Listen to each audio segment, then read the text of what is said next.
Dear Professor, I'm QU Yibo, and my student number is 19022. And today I'm going to talk about the impact of QE on global exchange rate. Uh, the quantitative easing policy refers to that when the interest rate has been reduced to zero or close to zero. The central bank releases money into the market on a large scale by purchasing security and uses unconventional measures to curb the market panic caused by deflation and stimulate economic growth. Large-scale money is bound to devalue the currency, and the exchange rate will fall or collapse. And the operation just like this.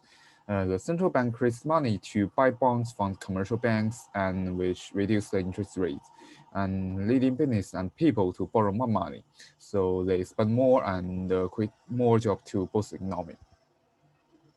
And according to the flexible price monetary mode, the real money demand is relatively stable and is a function of national income and interest rate.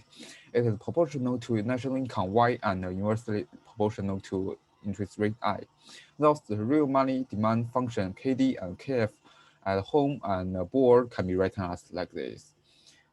Where K alpha and negative beta represent the proportion of income held in the form of money, income elasticity of money demand, and the interest rate elasticity. K alpha and negative beta constantly greater than zero. For simplicity, it assumes that the income elasticity and the interest rate elasticity of money demand in both countries are the same. And in the view of the monetarism, purchasing power parity is always true in the commodity market, like this.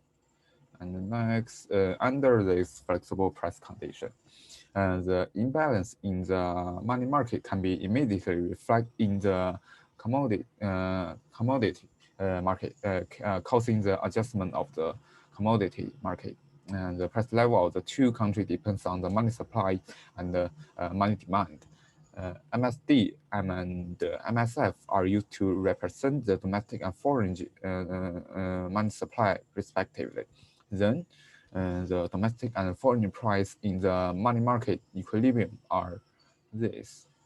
And we can plug into like this. And the above equation shows that the foreign exchange rate is directly proportional to the domestic money supply and inversely proportional to the foreign money supply. When the money supply of a country increases relative, the foreign exchange appreciates and the local currency depreciates. And next one, after U.S. financial crisis broke out in 2007, the U.S. launched several rounds of QE in November 2008. Each round of QE had different effect on the U.S. economy. And QE also played a huge role in the rise and fall of the US dollar exchange rate. So let's start with the dollar index. And QE1 announced on November 23 to 8 with a cumulative scale of $1 trillion US dollar. After that, the Federal Reserve launched quantitative easing policies successively with a cumulative scale of 1.725 trillion US dollar until March 2010. As you can see from the chart above, the US dollar fell 9.99% from the launch of QE1 to QE2, which is also the largest drop of the full round of QE1, because QE1 was the largest and the most intensive. And QE2 announced in November 2010 with a scale of 600 billion US dollar, purchasing 75 billion US dollar of treasury bonds every month, and complete over 8 months. The US index fell 3.95% from QE2 to QE3. The scale of QE2 was reduced and only purchases of US treasury bonds, a small decline than QE1. QE3 announced in September 2011 40 billion in monthly purchase of mortgage-backed securities.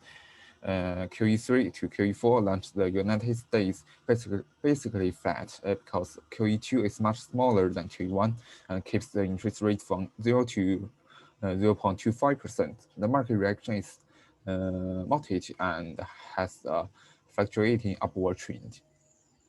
And QE4 announced in December 2012 with a total size of 85 billion US dollar.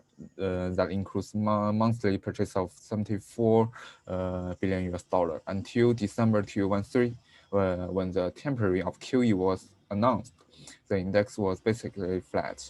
Although QE4 is larger than QE3, it maintains ultra low interest rate of 0 to 0.25%, and the US index remains low and volatile. And that's all. Thank you for listening.